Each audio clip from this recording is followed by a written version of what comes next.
आप देख रहे हैं दस्तक न्यूज।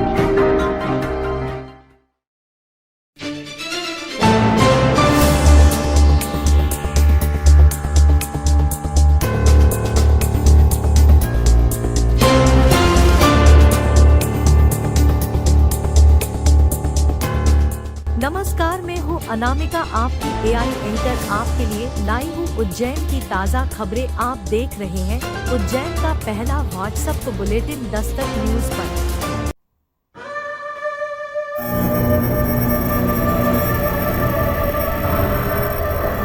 उज्जैन के महाकालेश्वर मंदिर में बाबा महाकाल को भस्म चढ़ाने की परंपरा है। उज्जैन के जागृत शमशान होने के बारे में कई मान्यताएं भी प्रचलित है। शहर के शमशान घाटों के बारे में कई कथाएं प्रचलित है, जिनमें कहा गया है कि शमशान घाट पर विभिन्न राज्यों से तांत्रिक अपनी तंत्र क्रियाएं करने आते हैं। इसी सिलसिले में बुधवार रात को उज्जैन के जागृत शमशान घाट में तंत्र क्रिया करने के लिए गुजरात से तांत्रिक योगी निर्मलनाथ पहुंचे, जिन्होंने पूरी रात तंत्र और सर्वसिद्धि अनुष्ठान करते हुए बिताई। उन्होंने भैरू बाबा को भोग लगाकर तंत्र अनुष्ठान किया, जो देश भर में किए जाने वाले तंत्र अभ्यासों से अलग है। शमशान में भैरू बाबा का ये तंत्र अनुष्ठान सबसे सार्थक और सफल माना जाता है। यहाँ एक युवा भी अपने परिवार की बाधा को तंत्र क्रिया के माध्यम से दूर कराने पहुंचे, जो अपने हाथों में मोबाइल पर परिवार वालों की तस्वीर बाबा को दिखाते हैं।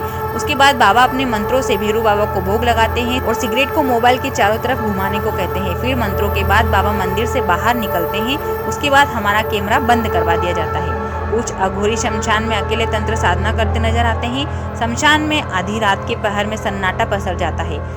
वर्तमान में चुनाव का समय है और नवरात्रि भी चल रहे हैं। उज्जैन के शमशान की अपनी मान्यता है। यहाँ नेताओं से लेकर परिवार का दुख हरने सभी तरह के लोग आ रहे हैं। हाल ही में कमलनाथ को सत्ता में लाने के लिए तंत्र साधना का वाकया भी सामने आया है।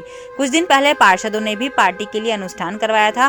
कुछ लोग पाखंडी होते हैं जो बाबा बनकर लोगों को लूटते हैं, जबकि इसमें सिर्फ भोग लगता है, बाकी कोई खर्च नहीं आता। इतना कहकर बाबा अपनी साधना में लग जाते हैं।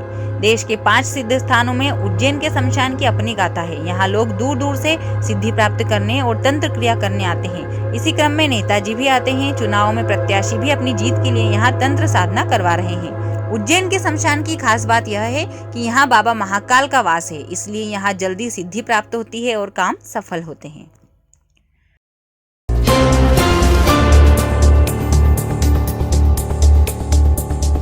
वर्ष में एक बार राजाधिराज महाकालेश्वर दशहरे के अवसर पर नए शहर में भी प्रजा को दर्शन देने के लिए आते हैं। इस बार विजयादशमी पर दशहरा मैदान पर रावण दहन के पूर्व बाबा महाकाल का कलेक्टर द्वारा विधि विधान से पूजन किया जाएगा। भगवान महाकाल की पूजन के बाद जया विजया अपराजिता देवी और शमी का पूजन होगा।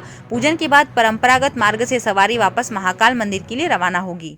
दशहरे पर्व पर श्री महाकालेश्वर मंदिर में बाबा महाकाल मनमहेश स्वरूप में पालकी में विराजित होकर शाम 4 बजे नए शहर के लिए निकलेंगे। इसके पहले बाबा महाकाल का सभा मंडप में पूजन भी किया जाएगा। सवारी के साथ घुड़सवार दल, पुलिस बैंड, सशस्त्र पुलिस जवान के साथ ही भजन मंडलियां भी शामिल रहेंगी। महाकाल मंदिर में बाबा महाकाल की सवारी को लेकर तैयारियां शुरू हो गई है। दशहरे मैदान पर सवारी रुकने के स्थान पर पूजन की सारी व्यवस्था मंदिर समिति द्वारा की जाएगी। शहर में त्रिवेणी संग्रहालय मूल रूप से 2016 सिंहस्थ में मध्य प्रदेश शासन संस्कृति विभाग और पुरातत्व विभाग के माध्यम से स्थापित किया गया था। महाकाल लोक से इसकी शुरुआत होती है। इस बार नवरात्रि के उपलक्ष्य में यहाँ राजस्थानी शैली की पेंटिंग लगाई गई है, जिसे देखने लोग दूर दूर से आ रहे हैं। जयसिंहपुरा क्षेत्र में त्रिवेणी संग्रहालय स्थित है। माता रानी की आराधना के पर्व नवरात्रि पर इस बार भक्तों को त्रिवेणी संग्रहालय में भगवती देवी के विविध स्वरूपों में तैयार किए विशेष चित्र भी देखने को मिल रहे हैं। नवरात्रि पर त्रिवेणी संग्रहालय में राजस्थानी शैली में तैयार किए गए लगभग 80 चित्रों की यह खास प्रदर्शनी लगाई गई है। नवरात्रि के प्रथम दिन रविवार से इस प्रदर्शनी की शुरुआत हुई। दुर्गा सप्तशती में वर्णित भगवती देवी के विविध स्वरूपों पर आधारित यह प्रदर्शनी भक्तों के साथ संग्रहालय में आने वाले पर्यटकों को भी आकर्षित कर रही है।